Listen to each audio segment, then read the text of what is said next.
कर्नाटक के अलीपुर के दौरे पर आए ईरान के मारूफ आलिम दीन मौलाना मुस्तफ़ा मुर्शिद ने कहा कि मुस्लिम ममालिक में इंतशार की एक बड़ी वजह अमरीका की खारजा पॉलिसी है।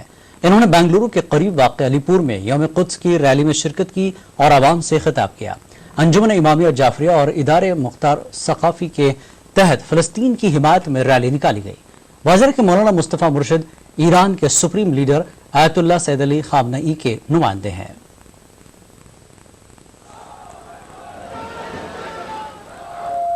आप लोग आगे आ जाएं। اتحاد نشان دهنده اوج ضعف کشورهای عربی و اسلام آمریکایی و در حقیقت این نشانه بسیار خوبی است که انسان متوجه میشه که اسلام محمدی در حال کامل شدن و در حال ظهور و بروز جهانیه. इनका कहना यह है कि हाँ बाकी रहेगा इत्तेहाद बैनुल मुस्लिमीन। ये जो इजमा हुआ है, लोग अरब के कुछ ममालिक और इस्लामिक कंट्रीज़ के कुछ सरबराह जो अमेरिका के सपोर्ट में जो जमा हुए थे, इकट्ठा हुए थे, ये उनकी निहायत कमज़ोरी है।